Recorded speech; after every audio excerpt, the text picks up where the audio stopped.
J'espère que bonjour à toutes et à tous. Bienvenue pour ce webinaire sur les outils de l'éco-conception. Bon, donc je vais commencer par définir les différentes catégories d'outils. Et en fait, l'important de cette partie, c'est que vous découvrez qu'il y a une grande gamme de catégories d'outils différents.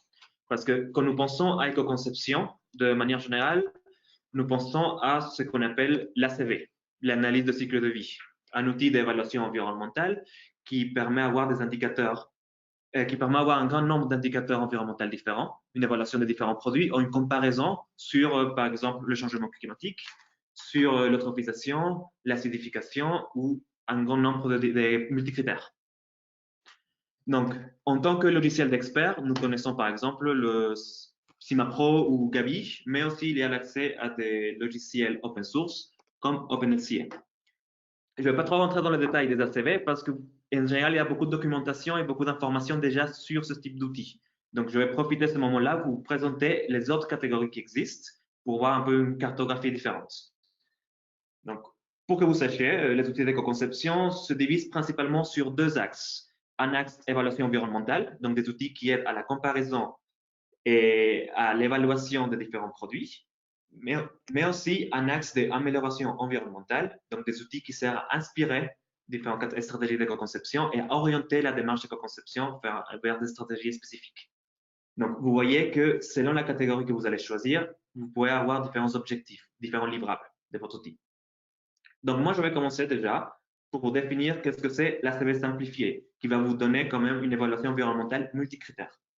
Si je comprends bien, donc une évaluation environnementale multicritère, c'est assez proche quand même de ce qui est fait dans les ACV standards. Est-ce que tu pourrais pas nous expliquer un petit peu plus, Gonzalo, quelle est vraiment la différence entre cet ACV simplifié et l'ordinaire?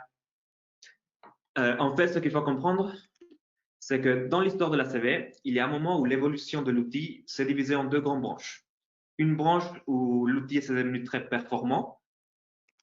Ils ont essayé d'ajouter de nouveaux concepts pour modéliser un système plus complexe, de chaque fois plus complexe. Donc, par exemple, ajouter des concepts financiers à l'évolution des indicateurs environnementaux ou ajouter des concepts sociaux, comme la série sociale, aujourd'hui qu'on étudie, ou même essayer d'évaluer les conséquences des indicateurs environnementaux dans le produit. Donc, c'est ce qu'on appelle la CV conséquentielle. Aujourd'hui, tous ces types d'éléments différents en analyse de cycle de vie et sont beaucoup présents dans la recherche. Ce sont des éléments qu'une fois qu'ils se concrétisent, on pourra modéliser un système extrêmement complexe, un système très complexe pour avoir des arguments et augmenter les arguments pour l'éco-conception et pour une démarche d'éco-conception. La deuxième branche, ce sont les personnes qui nous ont posé la question. Nous avons déjà une méthodologie bien mise en place, nous avons des standards, nous avons un outil très performant, mais il n'est pas très déployé dans les entreprises parce qu'il est un peu complexe, il demande une expertise particulière. Donc, on va chercher à la simplifier, on va la chercher à la rendre plus accessible, on va la chercher à la rendre plus ergonomique. La cible de cette branche, c'est vraiment les industriels. C'est vraiment chercher à que les entreprises utilisent plus facilement dans les entreprises.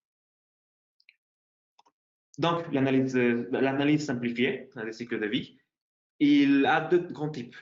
Un logiciel générique, et avec ça, je veux dire qui est utile pour un nombre différent de secteurs. Donc, bilan produit de l'ADEME, par exemple, qui sert pour le textile, qui sert pour l'agroalimentaire, qui sert pour un grand type de secteurs différents, mais aussi des logiciels spécifiques.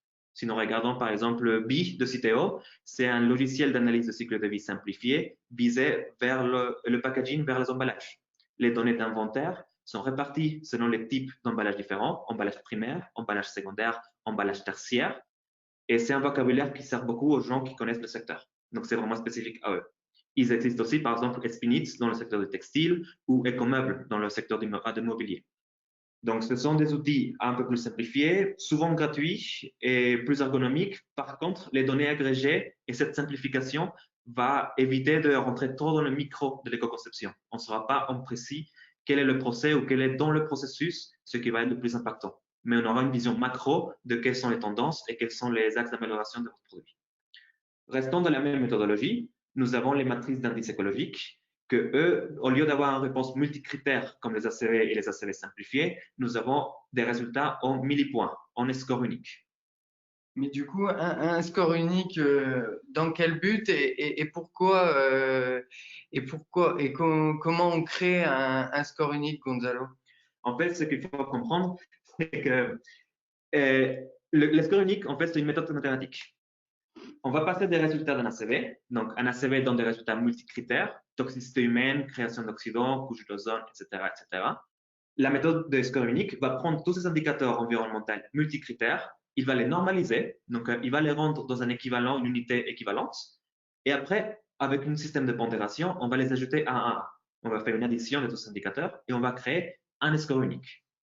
Donc, dans l'outil en lui-même, par exemple en equalizer, nous avons 1045 millipoints par kilogramme dans l'aluminium. Derrière ce 1045 millipoints, c'est une mélange et un ajout de différents indicateurs environnementaux différents. Donc, c'est une manière de simplifier des résultats multicritères en des résultats monocritères. Cette simplification, bien sûr, amène quand même à ne pas pouvoir aller trop dans l'exact et perdre un peu le détail. Donc, si vous voulez avoir des détails sur les différents indicateurs d'impact, vous ne pourrez pas avoir avec ce type d'outil. L'avantage de ce type d'outil, par contre, c'est que ça va permettre des comparaisons très rapides, ça va permettre une sensibilisation à la méthodologie d'évaluation environnementale, à des axes d'amélioration et à une idée générale de qu'est-ce que c'est les aspects environnementaux de votre produit.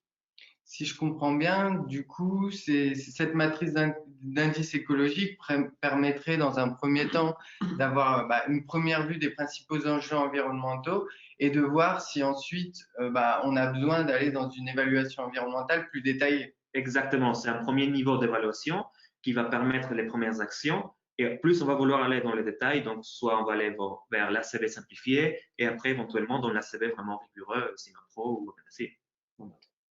Mais sortons un peu de la quantification, nous avons les checklists, que c'est un outil que nous, au pôle éco-conception, nous utilisons souvent. C'est en forme de pense-bête, c'est vraiment des questionnements une après l'autre qui va permettre de se poser la question quelles sont les stratégies les plus adaptables pour un produit et est-ce que je n'oublie pas une stratégie en particulier. Donc, nous utilisons souvent dans l'activité prime, par exemple, n'est-ce pas, Florian?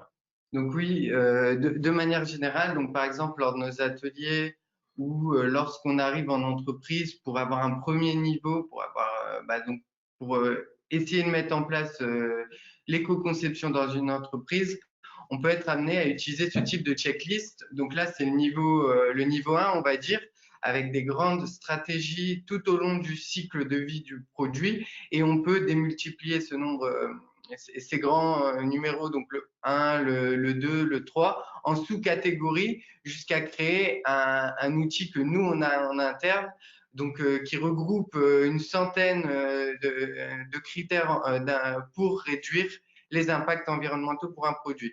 Donc, si on reprend cette checklist, par exemple, on pourrait se poser les questions à chaque étape du cycle de vie. Donc, d'abord, de développer des nouveaux concepts, ensuite de sélectionner des nouveaux matériaux, etc., pour avancer vers un produit, se poser les bonnes questions et avancer vers un produit qui serait moins impactant.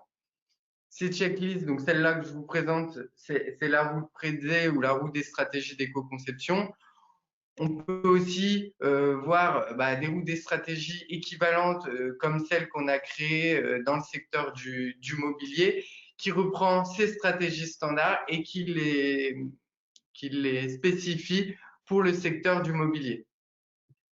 Il faut savoir dans les checklists que le pôle éco-conception a développé beaucoup de routes de stratégie selon les différents secteurs. On a dans le mobilier, on a dans le textile et on commence à créer dans le secteur de service, par exemple. Donc, c'est des choses qu'on avance et on développe de plus en plus.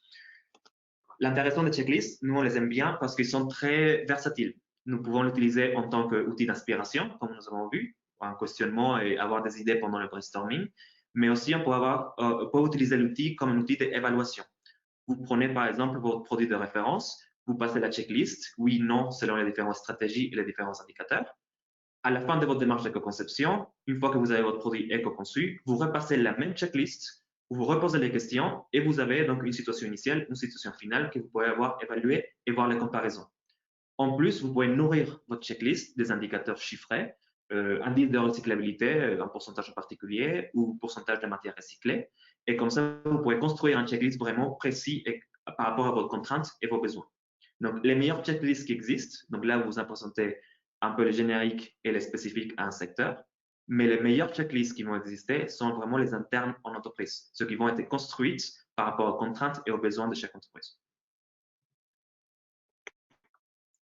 Un autre outil, donc, c'est les normes ou plus particulièrement les écolabels. Donc, chaque écolabel a un référentiel par rapport à un secteur d'activité. Par exemple, en France, nous avons le NF Environnement qui a un NF Environnement dans l'ameublement, NF Environnement dans le textile, dans la chimie. Et chaque référentiel donc, va permettre une comparaison de différents produits de la même gamme de produits. Donc, si je comprends bien, tu utilises les labels comme des outils, mais à l'origine, un label, on l'utilise essentiellement comme une communication. Donc, tu es en train de dire qu'on n'est pas obligé de se certifier avec un écolabel, mais donc on pourrait détourner son utilisation. Exactement. En fait, il y a l'écolabel en lui-même, la certification, mais en tant qu'outil d'éco-conception, c'est le cahier de charges, c'est le référentiel en fait qui est très, très utile. Et le référentiel, il est public, il est accessible par téléchargement, il est accessible à tout le monde peut aller le regarder, et vous avez accès à différents critères qui ont été choisis par un consensus des scientifiques et des experts dans le secteur d'activité lequel l'écolabel est placé. Et ces indicateurs vont être chiffrés. Il y aura des seuils de, je sais pas, un maximum d'un certain nombre de substances. Il y aura des pourcentages de recyclabilité. Il y a des pourcentages de certification. Donc, différents seuils chiffrés à utiliser et des méthodes d'essai que vous pourrez réutiliser pour tester vos produits. Donc, ça va vous permettre toute une gamme de différents tests et différents indicateurs que vous pourrez après adapter pour votre produit. Ce qu'il faut savoir dans les écolabels, c'est que les seuils choisis ne sont pas trop faciles parce que sinon tout le monde aurait l'écolabel, donc finalement ça ne sert à rien. Il ne peut pas être trop difficile parce que sinon personne n'a l'écolabel. Donc c'est un juste milieu de différences chiffrées. Quand les entreprises utilisent ce type d'outils, nous recommandons d'essayer d'aller encore plus loin. Vous avez par exemple l'indicateur de 30% de plastique recyclé. Pourquoi ne pas viser le 40%, le 50%, peut-être même plus? Ne pas rester dans le milieu choisi par l'écolabel, mais essayer de pousser ce seuil plus loin et plus loin. Donc, pour compléter quand même ce que tu dis, donc l'écolabel de manière générale va nous apporter un outil, un référentiel, mais bien sûr que la certification aussi pourrait être un outil de communication qui permettra de certifier des exigences environnementales atteintes pour le produit. Donc, il y a d'un côté l'outil de travail d'éco-conception et d'un autre côté un outil de communication. Exactement. Un peu similaire aussi. Nous avons les listes de substances. Donc, comme le nom l'indique, c'est une liste de substances interdites ou même dans les listes de substances positives, nous avons des listes de substances encouragées. Nous connaissons principalement REACH, que c'est une liste européenne des substances chimiques qui sont interdites ou qui vont être interdites après un certain moment. Mais si nous regardons par exemple les filières de recyclage, eux, ils sont aussi des listes qu'on peut appeler des substances ou des matières. Nous regardons CITEO, qui a une liste de bonus-malus. Le malus, c'est des listes de matériaux que s'ils sont présents dans l'emballage, ils vont amener à une augmentation de la éco-participation pour la fin de vie. Donc, c'est une liste des matériaux découragés pour l'utilisation dans le packaging. Et il y a la liste des bonus, qui sont une liste des matériaux et des actions qui vont amener une réduction de cette éco-participation. Et donc, c'est des actions et des matières qui sont encouragées pour cette liste, pour l'utilisation dans les emballages. Donc, à nouveau, là, on amène un détournement d'un outil ou une liste qui existe comme outil d'éco-conception, qui existe selon les filières de recyclage et qui existe sur différentes versions différentes. Soit une liste d'information, liste d'interdiction, liste de substitution ou même liste positive des matières qu'il faudrait bien mettre dans le produit. Une autre catégorie, donc, c'est les guides et plus particulièrement les lignes directrices. Donc, les lignes directrices amènent des stratégies d'éco-conception une après l'autre. Donc, du coup, tu es en train de nous dire qu'une ligne de conduite, qu'une guideline, c'est de suivre des stratégies d'éco-conception, un petit peu comme je l'ai expliqué avant avec la route des stratégies d'éco-conception. C'est un peu différent. La checklist en elle-même, c'est un questionnement, c'est une liste de questions qu'on peut se poser pour aider le brainstorming ou orienter la démarche d'éco-conception. Les guidelines et les guides, en fait, sont plus directifs dans des conseils précis. Et aussi, il y a un côté pédagogique dans les guides et dans les guidelines. Chaque stratégie d'éco-conception sont précises, sont expliquées, on comprend les contraintes derrière la stratégie Parce qu'on ne peut pas tout mettre dans un même guide, on ne pourra pas tout mettre en place comme stratégie. Ça va dépendre des contraintes de l'entreprise, ça va dépendre des contraintes du marché, ça va dépendre des contraintes du secteur. Donc, il faut comprendre qu'est-ce qu'il y a derrière chaque stratégie et ça expliquer dans tous les guides. Et comme ça, vous allez comprendre les limitations, vous allez comprendre les avantages de chaque stratégie et si c'est possible pour vous, de le mettre en place ou non. Il y a différentes approches en tant que guide. Il y a des approches sectorielles. Nous, au pôle éco-conception, nous avons développé des guides d'éco-conception dans les emballages, par exemple, ou éco-conception dans l'agroalimentaire. Il y a aussi des approches métiers. Par exemple, ici, je vous montre quel est le rôle d'un designer dans la démarche d'éco-conception. Et aussi, il y a des approches donc génériques. De manière générale, qu'est-ce que c'est réussir une démarche d'éco-conception avec toutes les contraintes et toutes les informations nécessaires, peu importe le secteur d'activité. Et donc, du coup, là, on a fait principalement le tour des principaux outils d'éco-conception. Est-ce qu'il en existerait pas d'autres quand même où on a vraiment fait le tour? Bah, on a fait le tour des principaux, mais il y en a plein d'autres qu'on pourrait considérer comme outils d'éco-conception. Par exemple, on a la veille, que c'est extrêmement important dans une démarche d'éco-conception parce qu'il faut savoir, il faut suivre les dernières technologies qui sortent. L'éco-conception est un domaine très jeune. Tous les jours, il y a de nouvelles informations et de nouvelles technologies. La veille est un outil qu'on peut considérer comme un outil d'éco-conception qui est extrêmement important. Nous avons aussi la matrice qui permet d'avoir une perspective de cycle de vie tout au long de notre démarche d'éco-conception, sachant que la perspective cycle de vie est aussi essentielle dans la prise en compte de l'éco-conception, sachant qu'on a défini comme multi-étapes. Il faut avoir une vision globale de tout le produit pendant tout le cycle de vie. Et des outils matriciels aident à cette prise en compte. Nous avons aussi l'outil le plus utilisé pour tout le monde, pour absolument toute personne utilise cet outil, que c'est le bon sens, ou comme on dit en français, le bon sens paysan, qui vraiment est l'outil essentiel pour toute application d'éco-conception et c'est le premier qu'on fait au moment de brainstorming, au moment de toute application d'éco-conception. Il faut savoir, pour l'éco-conception, nous avons développé en 2017 un guide d'outils d'éco-conception où on rentre beaucoup plus en détail sur chaque catégorie que j'ai présentée et sur d'autres qu'on n'a pas trop le temps ou n'a pas trop choisi à représenter dans ce webinaire. Donc vraiment, là, vous pouvez avoir accès si vous êtes adhérent pour l'éco-conception. Et donc maintenant qu'on a fait le tour de tous les outils, bah, j'aimerais bien qu'on aille un petit peu plus loin et qu'on se pose les bonnes questions et qu'on se dise bah, maintenant bah, comment choisir un outil qui conviendrait au mieux à mes problématiques d'entreprise. Aujourd'hui, il n'y a pas vraiment d'algorithme de choix d'outils, au moins pas encore. Il n'y a pas une méthodologie non plus de choix d'outils, parce qu'en fait, ça dépend d'un certain nombre de paramètres. C'est pas si facile de savoir quel est le bon outil à quel moment, parce que nous devons prendre en compte certaines contraintes. D'un côté, à quel moment nous utilisons les outils d'éco-conception? Un outil utilisé dans une étape de la démarche par rapport à une autre, ça n'a pas les mêmes résultats qu'on va chercher, ce n'est pas les mêmes résultats qu'on va vouloir utiliser. La checklist dans la table de recherche de pistes d'éco-conception va servir comme outil d'inspiration. Par contre, dans l'étape d'évaluation environnementale ou dans l'étape d'évaluation comparative, va servir comme outil de comparaison, comme outil d'évaluation. Donc, le même outil peut avoir différents résultats, différents livrables et différents objectifs selon à quel moment de la démarche on va les utiliser. Aussi, ça dépend de qui utilise l'outil, quel métier. Chaque métier a un objectif différent. Nous aimons définir l'éco-conception comme une démarche pluridisciplinaire. Donc, avec différents métiers travaillant ensemble pour une démarche d'éco-conception. Et cela va être important. Par exemple, nous regardons les résultats d'un ACV. Pour un concepteur, ça va amener à des idées, des axes d'amélioration de choix de conception. Pour quelqu'un dans la direction, l'ACV va amener des idées pour où mettre les investissements pour la recherche et développement. Et quelqu'un en marketing, les résultats d'ACV vont servir à des argumentaires environnementaux. Donc, selon qui l'utilise, les livrables qu'on va attendre des différents outils vont être différents. Et ça aussi, ça va dépendre de comment on peut utiliser les outils. Il y a un travail de sensibilisation. Pas tout le monde pourra lire de la même manière un outil d'ACV. Il y a un travail de translation, un travail de traduction des résultats entre les différents métiers. Donc, qui utilise les outils d'éco-conception et quand il utilise ce type d'outils va être essentiel pour savoir quel est le bon outil à quel moment. Aussi, il faut prendre en compte que le secteur d'activité est extrêmement important. Pas tous les secteurs sont égaux. Donc, nous regardons l'emballage. L'emballage, il y a des outils un peu partout, des catégories d'outils un peu partout dans la matrice. Il y a des checklists, il y a des guides, il y a des indices écologiques, il y a des bases de données d'ACV, il y a des bonus-malus, il y a différents. Le secteur de l'immobilier, c'est un peu pareil. Il y a aussi plein d'outils un peu différents dans les différentes catégories.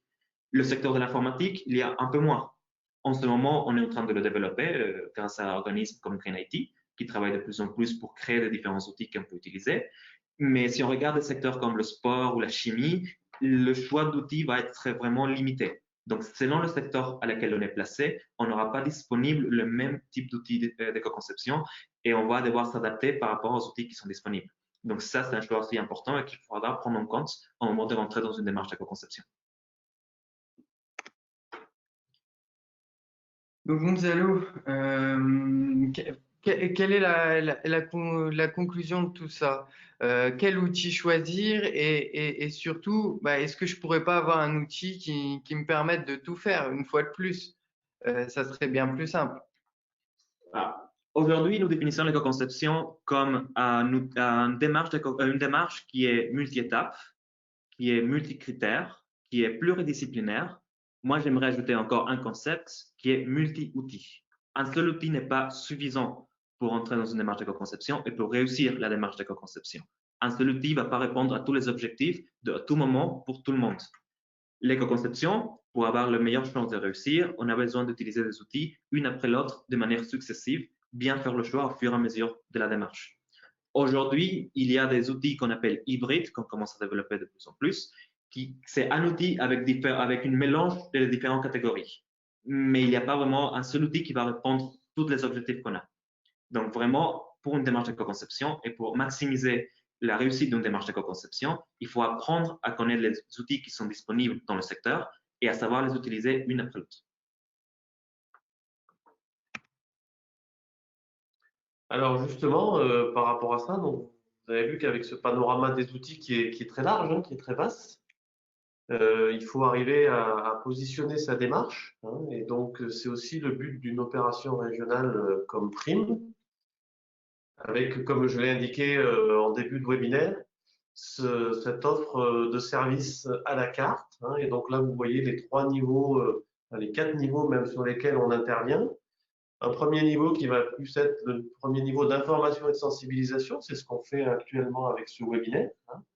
Vous avez là eu un bon panorama, mais évidemment on ne peut pas rentrer, comme ça a été dit, dans le détail des outils, hein, mais en tout cas des outils qui existent, de leur utilisation, de leur positionnement.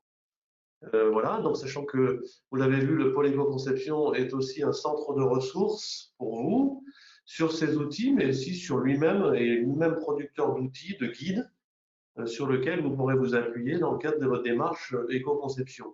Après, dans le cadre de l'opération PRIM, quelque chose qu'on recommande vivement, notamment pour une entreprise, soit qui démarre une démarche ou qui est partie, et on a des cas récents, hein, d'entreprises où on part tout de suite sur l'outil, y compris sur l'outil le plus abouti qui est l'analyse du cycle de vie. On a son analyse du cycle de vie et puis finalement on ne sait pas quoi en faire parce qu'on n'a pas posé les bases de la démarche d'éco-conception, on n'a pas posé de stratégie d'éco-conception et de savoir voilà, où on voulait aller, pour quels objectifs et à quelles problématiques on veut répondre.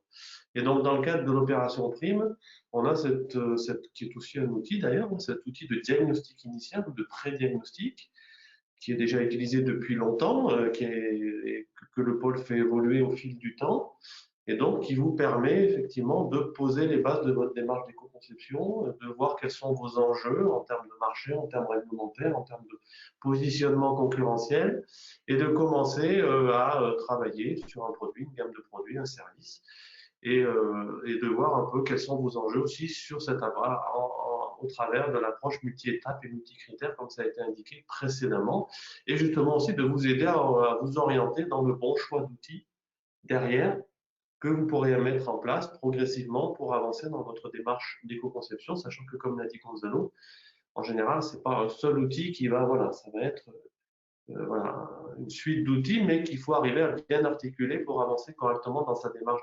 d'éco-conception, sachant qu'ensuite, dans le cadre du programme PRIM, et ça c'est vraiment un plus aussi du programme, vous avez la possibilité d'être accompagné individuellement au travers de journées de conseil qui sont réalisées notamment, mais principalement par le pôle éco-conception et par des ateliers thématiques.